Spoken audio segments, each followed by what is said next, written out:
అనగనగా ఛానల్‌కి అందరికీ స్వాగతం. పిల్లలు, ఇప్పుడు మనం 'గలీవర్ ట్రావెల్స్ మహాకాయుల రాజ్యం' నుంచి రెండో భాగం వినేద్దాం.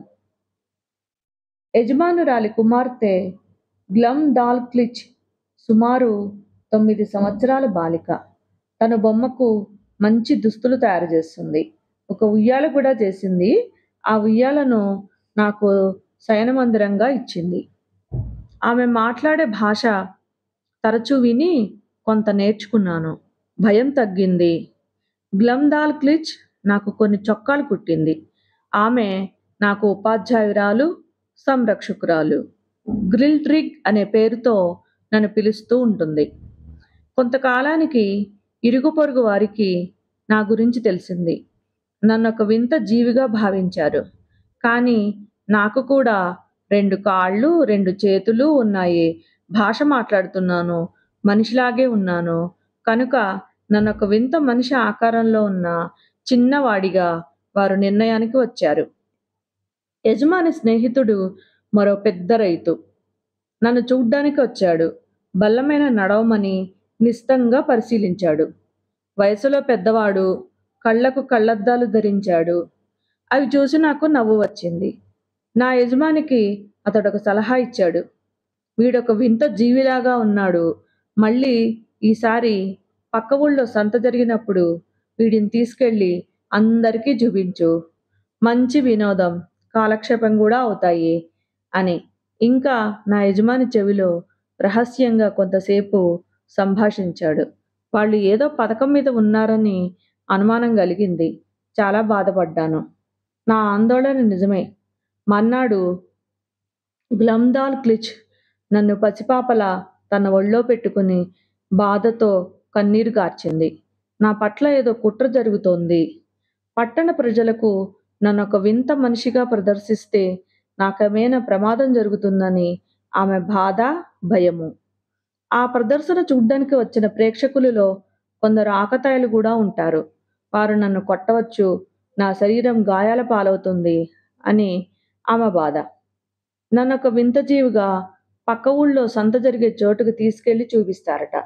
అందుకోసం ప్రజల నుండి డబ్బు సంపాదిస్తారట అంది. నా అదృష్టం కొద్దీ ఆమె నాకు సంరక్షకురాలిగా నాతో వస్తుంది.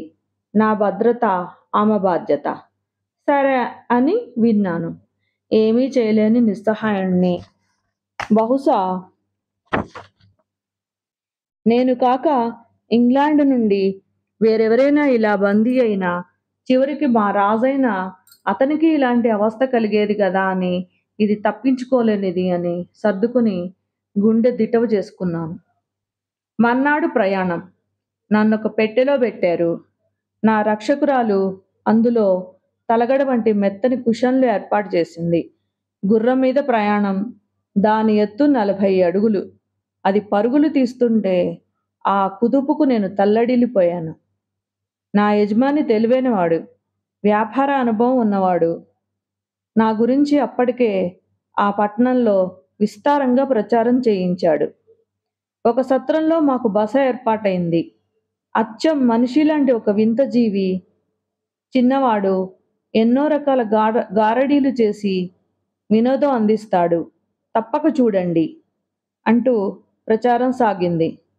గుంపులుగా సందర్శకులు వచ్చారు. గ్లమ్ దాల్క్లిచ్ నాకు కొన్ని సంకేతాలు జారీ చేసింది. ఇలా నడు, పక్కకి తిరుగు, చేతులు ఎత్తు, వంగు, పరుగు తీయి, వంకరగా నడు అంటూ నా చేత ఫీట్లు చేయించింది. ప్రేక్షకులు నన్ను ఎన్నో ప్రశ్నలు వేశారు. ఉపన్యాసం ఇవ్వమన్నారు. వీటి అన్నిటిలో శిక్షణ ముందుగానే నా రక్షకురాలు ఇచ్చింది. విశేషమైన జనం వచ్చారు. ఇలా ప్రదర్శనలు రోజంతా ఇచ్చేసరికి నేను తీవ్రంగా అలసిపోయాను. యజమాని తెలివైనవాడు. నన్నెవరూ తాకకుండా కట్టుదిట్టం చేశాడు. నాపై ప్రేమ కన్నా నా వలన వచ్చే ధనాదాయం అతనికి ఆశను పెంచిందనే విషయం వేరే చెప్పనవసరం లేదు. జనం బారులు తీరి వస్తున్నారు. చీకటి పడింది. ఈరోజు ఈ ప్రదర్శనను చూడని వారు ఆశాభంగం చెందవద్దు. వచ్చే వారం మళ్ళీ వస్తాము అని మా యజమాని ప్రకటన ఇచ్చాడు. గుర్రపు ప్రయాణం నన్ను బాధించిందని గమనించి ఒక వాహనం ఏర్పాటు చేశారు.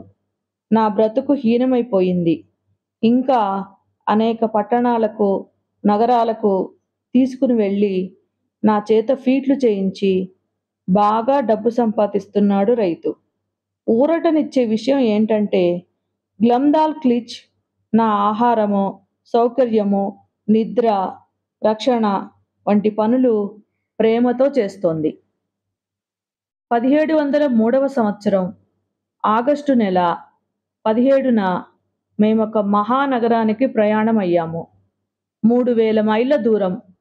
మధ్యలో కొన్ని నదులు దాటాము.